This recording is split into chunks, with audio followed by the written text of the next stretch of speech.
안녕하세요. 오늘은 말씀 하나님이라는 제목으로 말씀드리겠습니다. 본문은 요한복음 1장 1절에 14절 제가 봉독하겠습니다. 142페이지. 태초에 말씀이 계시니라. 말씀이 하나님과 함께 계셨으니 이 말씀은 곧 하나님이시니라. 그가 태초에 하나님과 함께 계셨고 만물이 그로 말미암아 지은 바 되었으니 지은 것이 하나도 그가 없이는 된 것이 없느니라. 그 안에 생명이 있었으니 이 생명은 사람들의 빛이라. 빛이 어두움에 빛이 돼 어두움이 깨닫지 못하더라. 하나님께로서 보내심을 받은 사람이 났으니 이름은 요한이라. 세례 요한이죠.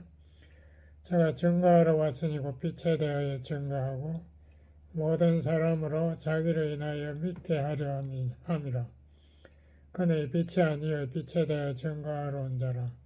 참빛 곧 세상에 와서 각 사람에게 비치는 빛이 있었나니 그가 세상에 계셨으며 세상은 그로 말미암아 지은 바 되었으되 세상이 그를 알지 못하였고 자기 땅에 오매 자기 백성이 영접지 아니하였으나 영접하는 자 곧 그 이름을 믿는 자들에게는 하나님의 자녀가 되는 권세를 주셨으니 이는 혈통으로나 육정으로나 사람의 뜻으로 나지 아니하고 오직 하나님께로서 난 자들이니라. 말씀이 육신이 되어 우리 가운데 거하심에 우리가 그 영광을 보니 아버지의 독생자의 영광이요 은혜와 진리가 충만하더라. 아멘.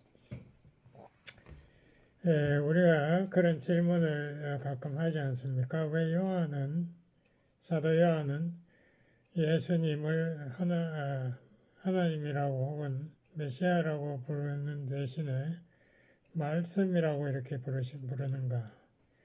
헬라어로 로고스, 그것은 도라는 뜻도 있고 혹은 또 말씀이라는 뜻도 있고 두 가지 중요한 뜻이 있습니다.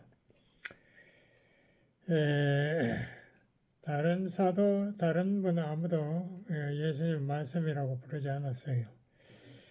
그래서 우리가 이것을 한번 생각해 볼 필요가 있습니다. 말씀이라는 역할이 뭔가? 말씀은 우리가 대화할 때 쓰는 작용이죠. 대화할 때 말을 쓰는데 이 말을 하는 그 이유가 뭔가?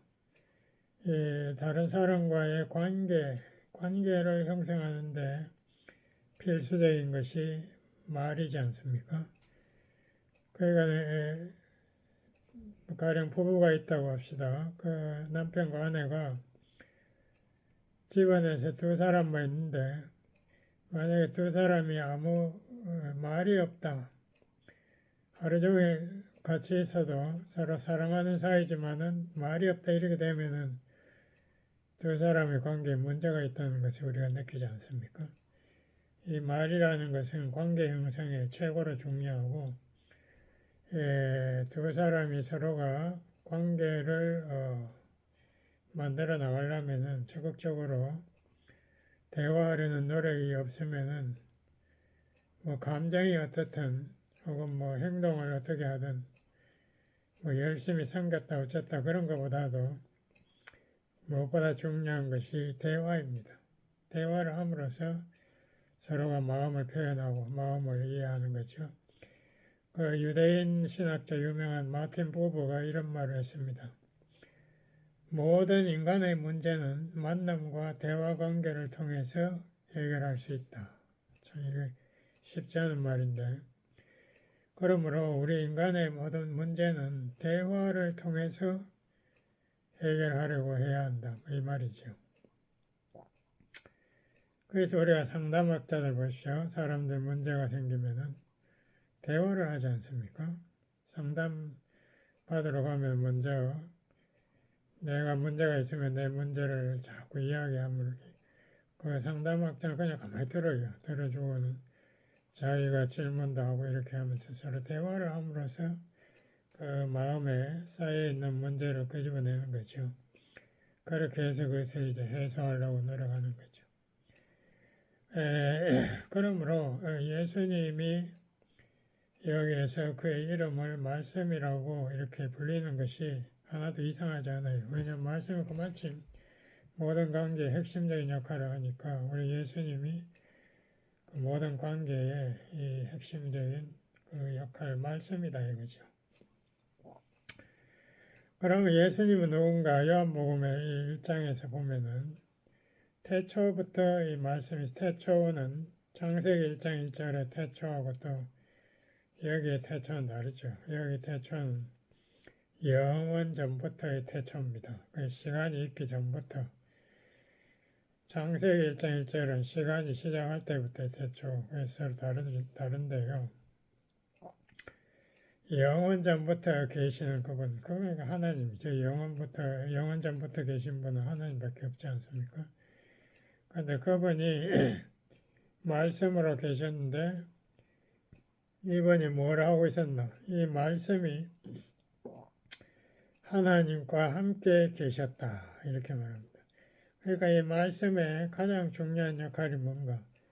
하나님과 함께 교제하면서 대화했다 이 말입니다. 이게 정말 중요하지 않습니까? 하나님도 말씀으로 서로 관계를 유지하고 관계를 키워나갔다면 우리 인간은 더 말할 것 없이 대화를 하지 않으면 우리는 관계가 항상 유지할 수 없다는 것을 알 수 있습니다. 예, 그는 영존자이지만 또한 동시에 그는 창조주, 그가 만물을 만든 데 직접 관여했고 그분의 뜻을 또 성부 하나님의 뜻과 맞추어서 창조하시고 그러니까 대화를 하니까 이 뜻이 서로가 통하는 거 아니겠습니까? 예수님이 그런 말도 했어요. 요한복음 나중에 5장에 보면 나는 성부 하나님이 나에게 시키는 대로 했다. 성부 하나님이 나에게 말하는 그것을 내가 듣고 그가 보여주는 것을 내가 봄으로써 그대로 성부 하나님의 뜻대로 내가 했다라고 말했습니다. 이렇게 완벽하게 서로가 뜻이 통하는 이유는 대화를 했기 때문이죠. 그건 너무나 당연한 이야기인데 하나님도 그렇다 이거죠. 함께 계셨고 근데 그 예수님 안에 생명이 있다라고 했습니다. 생명. 그러니까 인격체 하나님 안에 생명이 있고 또 인간도 인격체 하나님 만들었는데 인간 안에도 생명인데 그 생명의 종류가 달라요. 하나님은 영적 생명, 영원한 생명이고 인간의 생명은 육적 생명. 그러니까 이 육적 생명은 오래 안 가서 우리가 죽어버리고 없어지는 거죠. 그래서 우리가 예수님 안에 있는 이 영원한 영적 생명을 받아야 우리가 영원히 하나님과 교제하고 사랑하고 또 하나님의 본문에 보면 자녀가 되는 길도 있다라고 그렇게 될 수 있거든요. 그러니까 예수님 안에 있는 생명이 우리에게 빛이다. 우리에게 절대적으로 필요한 진리이고 또 삶의 진리로 사는 삶의 능력이 이 빛인데 고린도후서 4장 4절에 보면 그렇게 말했습니다. 이 빛이 무슨 빛이냐? 그리스도의 영광의 복음의 광채가 비친다. 그리스도는 하나님이 그 영광이 그 주위에 비칠 거 아닙니까? 근데 그 영광이 어디서 나오는가? 복음의 광채다. 그러니까 예수님의 그 빛도 예수님 안에 있는 그 복음에서 나오는 빛이다. 그 빛을 우리가 받아서 우리도 빛을 비출 수 있다. 그러니까 예수님의 말씀 중에도 가장 핵심적인 것은 복음입니다. 이 복음은 하나님이 우리를 얼마나 사랑하는가. 그 사랑하기 때문에 얼마나 자기 자신을까지 희생하고 자기 아들까지 십자가의 제물로 바치면서 우리를 구원하시려고 하는 이게 복음이거든요. 그래서 그것을 믿기만 하면 누구든지 죄사함 받고 하나님의 자녀가 된다. 이 귀한 복음이 바로 우리의 생명을 주는 빛이다. 이 말이 정말 중요한 것 같아요. 하나님께는 성경 자체도 이게 성령이 우리에게 주시는 말씀 아닙니까? 우리가 성경 말씀을 우리가 예수님이 그랬죠. 사람이 떡으로만 살 것이 아니라 하나님 입으로 나오는 모든 말씀을 먹어야 산다고. 이 말씀을 먹어야 우리 영이, 육신은 모르겠어요. 근데 영은 말씀 먹지 않으면 살지 못해요. 굶어 죽을 수 있겠지. 그러면 우리가 하나님의 말씀, 이것을 얼마나 귀하게 여겨야 되는지 모르겠습니다. 그래서 이 정말 육신의 양식보다 훨씬 귀한 이 생명의 양식, 말씀, 그것을 우리에게 주시고 그 말씀을 통해서 역사하시는 분이 바로 예수님이다. 그런데 그 당시 세상은 어땠는가? 예수님 오실 때 세상이 빛이 5절에 보니 빛이 어두움에 비치되 어두움이 깨닫지 못하더라. 그러니까 복음의 빛, 생명의 빛이 우리에게 비치는데 아무도 그것을 깨닫지 못하고, 왜냐하면 영안이 닫혀 있으니까 이 생명의 메시지가 잘 들려와도 아무도 그것을 그 내용을 깨닫지 못하는 거예요. 영이 죽었으니까. 또 하나님께로 보낸 그 세례 요한이 빛에 대하여 증거했지만은 아무도 믿지 않는 거예요.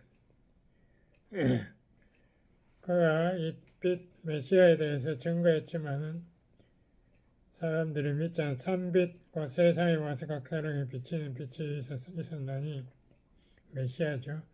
그가 세상에 계셨으며 세상은 그로 말미암아 지은 바 되었으되, 그래서 세상이 예수님 위해서 지었는데 세상 사람들이 그를 알지 못하였고 자기 땅에 오매 자기 백성들에게 오매 자기 백성이 영접지 아니하였으나. 그래서 이 세상은 너무나 어두우니까 참 이 세상 주인 이 하나님의 아들이 이 정말 하나님 나라의 왕이 왔는데도 아무도 환영하지 않고, 그가 태어날 때에도 마국간에서 태어나지 않습니까? 아무도 그를 환영하거나 그를 위해서 뭐를 섬기겠다는 뜻이 없어요. 세상은 어두운 세상이죠. 이것은 다시 말하면 하나님과 인간들 간에 철저하게 대화가 단절이 되어 있다는 거예요. 그렇기 때문에 예수님이 직접 찾아오신 거예요. 우리와 대화하시려고 찾아온 것이죠. 그렇지만 그분을 영접하는 자고 그 이름 믿는 자들에게는 하나님의 자녀가 되는 권세를 주시겠다라고 이 성경은 약속하고 있습니다. 그래서 우리가 참 우리에게 말씀하시는 예수님을 영접하라. 구세주로 영접하라. 그분의 말씀을 믿어라. 믿으면 하나님의 자녀가 된다. 또 14절은 예수님이 우리에게 죄인들, 인간들, 어두움에 있는 인간들에게 직접 찾아오셨는데 인간의 몸으로 오셨다. 말씀이 육신이 되어 우리 가운데 거하시며. 이거는 대화의 가장 중요한 원리지요. 내가 누구하고 대화를 하려면 그 사람과 뭐 통하는 게 있어야 돼요. 그 사람과 뭐 비슷한 게 있어야 돼요. 그래야 서로 간에 이 공감이라는 게 생기거든요. 그래서 예수님께서 우리 인간의 몸으로 오셔서 인간과 직접 얼굴을 마주하고, 다시 말하면 우리 이웃 혹은 우리 집에 손님으로 직접 찾아오셔서 우리와 대화하려고 하신다.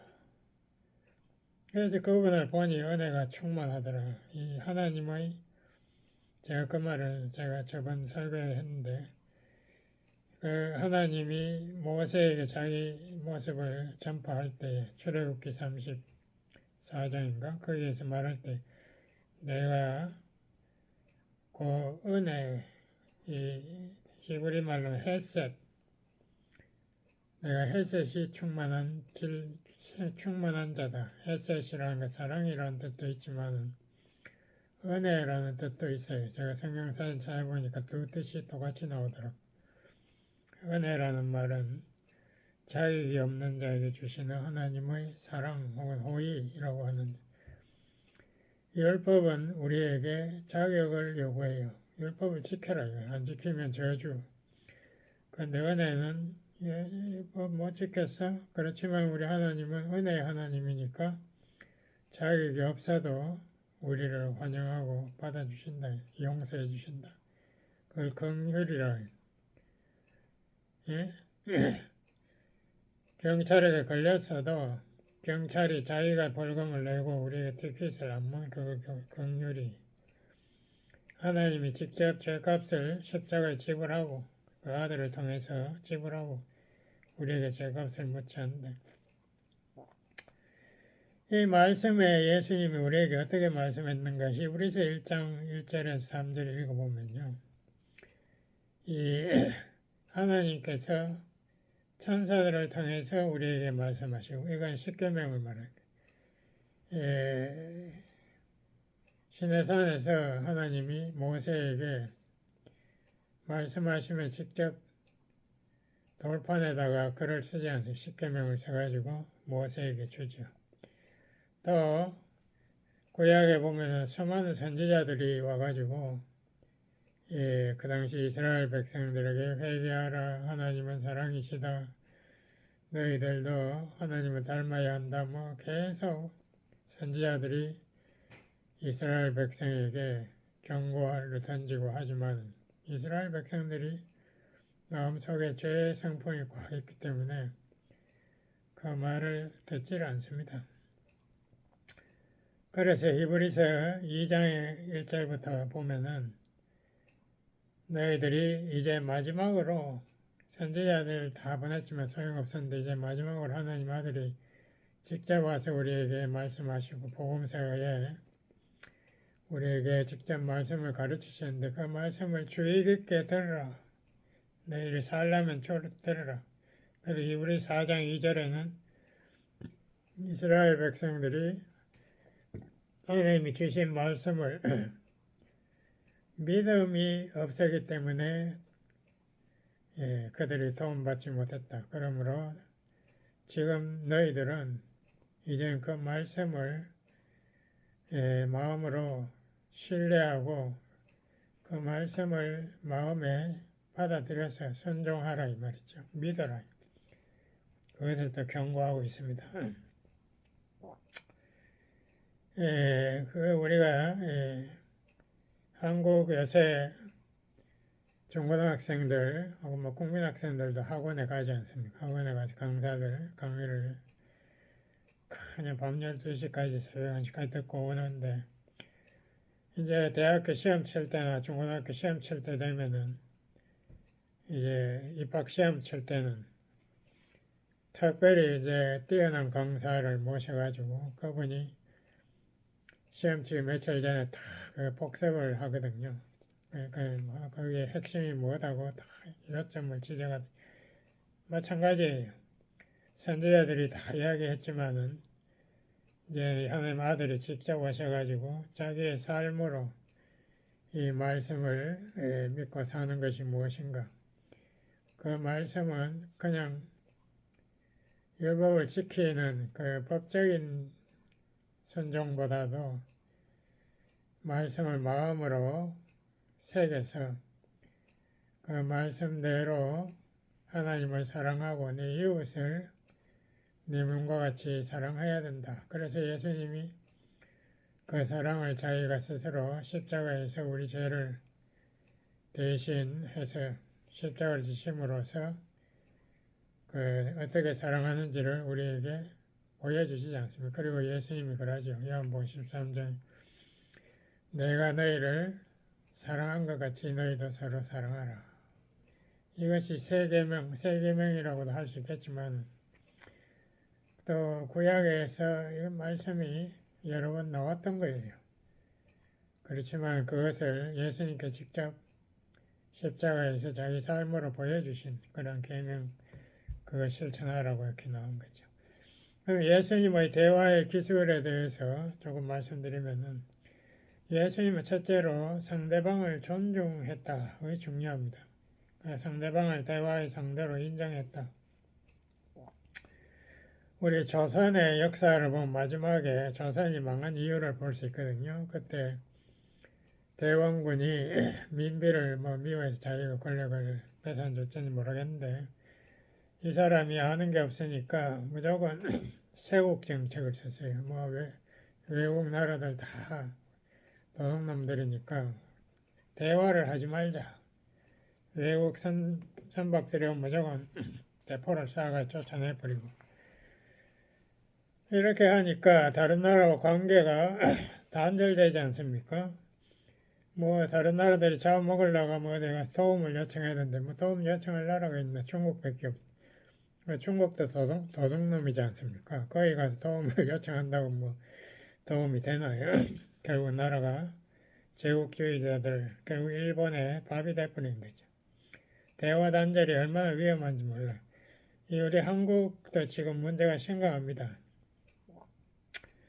북한과 남한이 서로가 대화가 단절이 되어 있을 뿐만 아니라 우리 남한 안에서도 국회에 보면 여당과 야당이 서로 원수가 돼가지고 서로 다수 야당이 자기 멋대로 해버려요. 그러고 뭐 여당도 야당과 대화를 안 하려고 그래. 그러니까 이게 대화 안 하는 이게 정치가 어디 있습니까? 결국은 우물 안에 개구리들이 싸우다가 서로 피 터지고 죽는 거죠. 우리 한국에 지금 미래가 없는 것이 이 대화가 없어요. 이게 무슨 그렇다고 크리스천들이 대화를 더 하느냐 그런 것 같지도 않아요. 크리스천들도 그냥 자기 교회들만 생각하지 무슨 우리나라를 위해서 걱정하거나 기도하거나 뭐 이런 게 보이지 않아요. 대화가 없는 나라, 이게 정말 위험한 나라죠. 예수님이 누가복음 19장에 보면 세리장 삭개오를 찾아가지 않습니까? 삭개오가 복나무 위에서 예수님 구경하려고 하는데 삭개오를 불러 내려가지고 그 당시에 세리장이라면 사람들 전부 제일 미워하는 민족 반역자 세금을 막 걷어가지고 로마 정권에 바치고 또 세금을 사기쳐가 더 많이 걷다가 자기 배를 채우고 이런 아주 등쳐먹는 그런 사기꾼인데 그 삭개오의 집에 예수님이 초청받아서 가는 것도 아니고 자기가 가겠다는 거예요. 그러니까 사람들이 뒤에 손가락질하고 막 욕을 하고 야단났어요. 저게 또 삭개오한테 뭐를 또 받아 처먹으려고 제 집에 그렇게 가는가. 근데 예수님이 삭개오의 그 집에 가가지고 그러지 않습니까? 너 이 더러운 인간아 회개하라 이렇게 말을 하지 않고 너도 아브라함의 아들이다. 너도 이제는 하나님의 사랑받는 아들과 같이 회개하고 하나님의 뜻대로 너도 이웃을 사랑하며 살아라. 삭개오가 이 말에 굉장히 감명받은 것 같아요. 자기를 인간으로 받아 처음 자기를 인간처럼 대우해주고 바른 말로 자기를 충고해준 예수님의 말에 너무 감개해가지고 자기가 사기친 모든 게 4배씩 갚고 자기가 이제 바로 살겠습니다. 그때 예수님이 그렇게 말하니 내가 이 세상에 온 것을 잃어버린 자를 찾아 구원하려고 왔다. 당신도 내가 하나님의 아들로 내가 받아서 변화시키려고 왔다. 이제부터 정말 하나님 사랑하고 이웃 사랑하고 바로 살아라. 삭개오를 인간으로 존중해주고 대화해줄 때 삭개오도 변해버렸어요. 또 예수님의 두 번째 대화 기술은 먼저 들어주기입니다.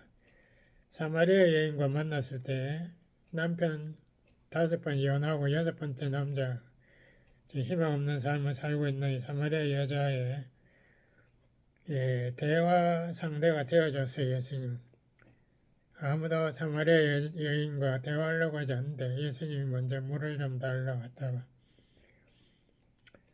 내가 너에게 영원히 목마르지 않는 물을 줄 수 있는데 네가 그러면은 내가 메시아인 것을 믿으면 내가 영생하는 물을 준다. 그러니까 사마리아 여인이 당장 묻지 않습니까? 당신 두레박도 없는데 어디서 그런 물이 있는지도 모르겠지만 그런 물을 길러올 수 있느냐. 우리 조상 야곱도 우물을 파가지고 직접 마셨는데 당신은 우물도 없는 사람이 야곱보다 더 크냐? 그리고 당신네들은 예루살렘 성전에서 예배드리는데 우리는 사마리아 그 그리심산에서 예배드리는데 우리 사마리아 사람의 성전에 예배드리면 안 되는 이유가 뭐냐? 뭐 하여튼 질문이 줄줄이 나오. 메시아는 누구냐? 뭐 이런 질문까지 다 했습니다. 그래서 예수님이 비로소 이제 사마리아인에게 자기의 정체를 밝히고 내가 바로 메시아고 하나님은 신령과 진리로 예배하는 참 하나님의 말씀을 바로 깨닫고 말씀을 바로 믿는 자 그분들을 하나님이 찾으신다. 당신도 이제 회개하고 말씀을 믿어라. 이렇게 복음에 초청할 때 여인이 감격하고 변화합니다. 나도 하나님의 사랑받는 딸이 될 수 있구나. 우리가 많은 경우에 설교 실수하는 것은 내 중심적인 설교를 해버려요. 성도님들이 무엇이 필요한가 이런 거에 관심이 없고 내가 무엇에 관심이 있는가. 내가 이런 거에 대해서 좀 알고 싶은데 한번 설교해 볼까. 뭐 이러라고. 예. 일방적인 이 설교에다가 일방적인 설득을 합니다. 당신은 아무것도 몰라. 내가 다 가르쳐 줄 테니까 내 말을 잘 들어. 그래, 내가 정말 모든 정답을 소유한 자야. 내 말을 안 믿으면 너는 이단 혹은 신신하고에 빠지게 되니까 지옥에 떨어지게 돼. 뭐 이런 식으로 일방적인 전도, 일방적인 설득을 우리는 잘하지 않습니까? 그게 아니고 나도 당신처럼 어두운 삶을 살았어요. 예수님 믿기 전에는 진리가 뭔지 몰랐어요. 내 생각대로 멋대로 살았어요. 이게 간증이라는 걸 해야 돼요.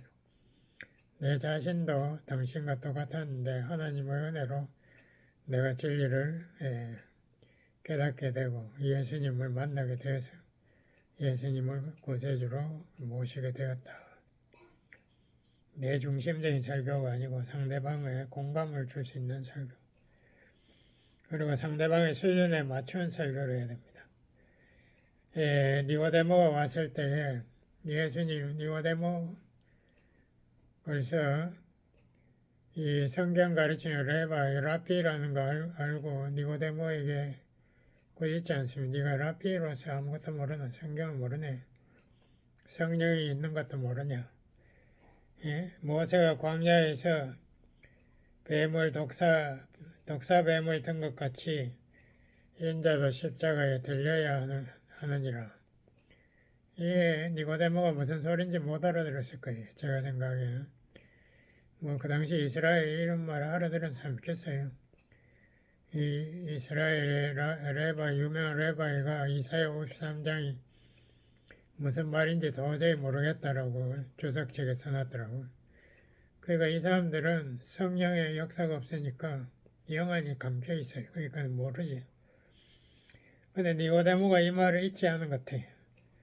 이제 예수님이 3년 후에 십자가에 못 박힌 것을 보고 그 말이 생각났을 거예요.